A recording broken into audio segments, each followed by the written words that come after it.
Hey YouTube, yeah, I'm back with another video response by Zero. This time it's in reply to a message he left me, so let's see what he had to say. Okay, evolution is change. Well, guess what? As a creationist, I admit the fact that organisms change, and every single creationist in the world is aware of the fact that organisms change. So, I do accept what you call evolution, okay? Every single creationist accepts what you call evolution. Okay, I think you may have missed my point there. When I pointed out that evolution was change, I was trying to convey to you the difference between abiogenesis and evolution. One describes the emergence of life from non-living matter, while the other describes the change of that life over time. The reason why I was making this distinction was because you were repeatedly mixing the two up. Also, just for the record, what I call evolution is this, and I'm just going to read directly from Wikipedia here. Evolution is genetic changes in a population of organisms over successive generations. When a population splits into smaller groups, these groups evolve independently and develop into new species. That is what I call evolution. So, yes, I agree with what you call evolution, but the thing is that evolution is much more than just change. Well, obviously, and I said as much in the video that you're replying to. But then, all of that wouldn't have fit into my little sign here. I was simply pointing out, for your benefit, the most basic difference between evolution and abiogenesis, because you repeatedly said that according to evolution, simple organisms came into existence by chance, which is wrong. Look, here's what you said. And evolution starts with the premise that these simple organisms came into existence by chance. But evolution starts with the premise that the first generations of living things were simple and that came into existence by chance. So the theory of evolution requires evidence for simple life. You may ask, how simple? Well, simple enough to have come into existence by chance. This is what the theory of evolution states. And that is not evolution. That is abiogenesis. The two are very different things. Proving that organisms change do not prove that humans and bananas have a common ancestor, nor that my eye came from a simpler eye and from a simpler organ, so... No, on its own perhaps not, but observed change does prove it's possible. For further proof you would need genetic evidence, and there's plenty of that. And, well, in my last video I gave some examples of young fossils found in very old layers. Specifically, I gave the example of wood that was carbon dated to be only 30,000 years old in the Triassic. Yeah, and I debunked that already.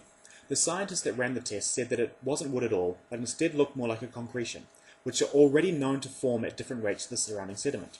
So yeah, that's not a valid example. And instead of really attacking my arguments, you attack the source. Well, yeah, your source was the Creation Wiki, which takes its scientific facts from the Bible.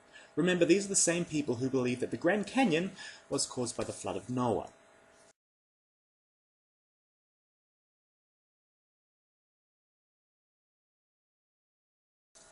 Listen, if you told me that you learnt all about evolution from your pet dog, well, firstly, I would believe you. Secondly, I could dismiss whatever your dog had told you because your dog is not a reputable source of scientific information. Not all sources of information are equally valid. Which, in my opinion, that's something very dishonest. I mean, if what the source is saying is true, then it's true, and period. It doesn't matter if the source is creationist. If the information in the source is true, then it's true. Yeah, but if your information is obviously false, then it's obviously false. If your only source of evidence is from a non-scientific website, then your evidence is not valid. I mean, it's a fact that there was wood that was carbon dated to be only thousands of years old in layers that are supposed to be hundreds of millions of years old. No, that is not a fact because the scientists that ran the test said it wasn't wood. And the sources that I provide had their own references, so I mean that's really dishonest, attacking the source instead of attacking the argument. That's very dishonest in my opinion. It's quite simple. If the source is not reliable, then the argument cannot be supported.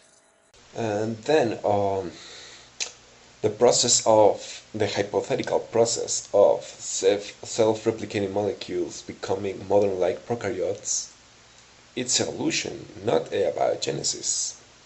No, you are wrong again, it is not part of evolution. Abiogenesis details how non-living matter becomes a life form, such as a prokaryotic cell. Evolution then describes how that cell changes. There is a difference.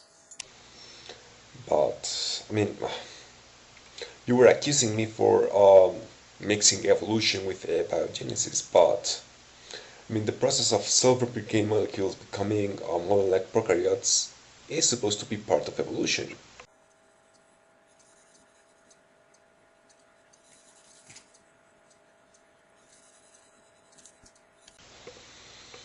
But I mean, if you want to call it abiogenesis, it's okay, you can call it abiogenesis.